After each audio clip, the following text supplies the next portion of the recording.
Sifat Yahudi pada Ba'alwi sangat kental, karena mereka membudayakan nikah dengan klan sendiri. Bahkan wanitanya haram nikah dengan selain klan mereka sendiri.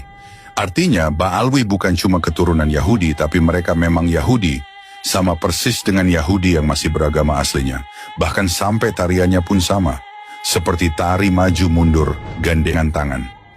Ba'alwi dari Yaman, tapi tariannya sama persis dengan Yahudi Israel yang berasal dari Eropa.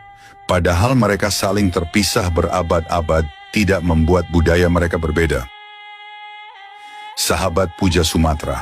Bukti ilmiahnya adalah haplo DNA Ba'alwi G yang pusatnya berada di wilayah Kaukasus, yang merupakan negeri kaum Khazar keturunan Ashkenazi.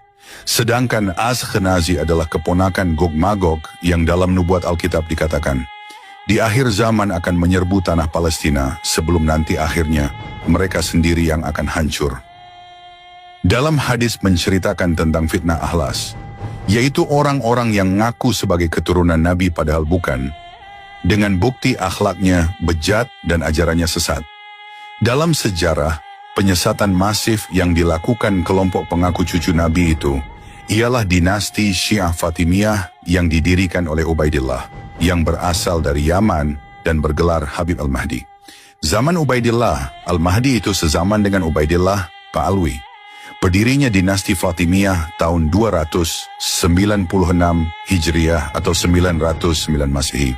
Ubaidillah Ba'alwi lahir tahun 295 Hijriah. Dengan ajaran yang sama pula dan gen yang sama. Patut diduga, si Ubaidillah Ba'alwi itu sebetulnya orang yang sama dengan Ubaidillah Al-Mahdi. Faktanya tidak ada catatan kitab sezaman tentang Ubaidillah Ba'alwi sebagai keturunan Nabi. Setelah berkuasa 260 tahunan, dinasti Fatimiyah itu dihancurkan oleh Sultan Salahuddin Al-Ayyubi tahun 1171 Masehi sebelum menghancurkan pasukan Templar di Palestina. Para Templar itu aslinya adalah orang-orang Yahudi Ashkenazi yang nyamar menjadi Kristen dan berhasil memperdaya Paus Roma dan raja-raja Eropa untuk merebut Palestina. Di abad 15, para Templar itu kebongkar kedoknya dan dihukum mati oleh Paus dan Raja Prancis. Selanjutnya penerus mereka yang mendirikan Mason abad 15 sampai abad 16 sezaman dengan Ali Sakron. Sahabat Puja Sumatra, Faqih Muqaddam, bintangnya Ba'alwi lahir 1178 Masehi dan wafat tahun 1232 Masehi. Dia hidup di zaman kejayaan dinasti Al-Ayyubi. Jika dia ulama besar mustahil tidak terdengar oleh para ulama dinasti Ayyubi dan Abbasiyah. Itu zaman puncak kejayaan penguasa Islam. Jika mengacu sejarah kehancuran Templar yang berkuasa hampir seabad di Palestina, kehancuran mereka didahului oleh runtuhnya kaum Syiah, dinasti Fatimiyah, tapi ngakunya Ahlus Sunnah wal Jamaah. Ulama terbesar yang sezaman dan membongkar bejatnya mereka adalah Imam Ghazali. Faktanya mereka jadi sekutu Templar dengan menampung pasukan Templar yang akan menyerbu Palestina.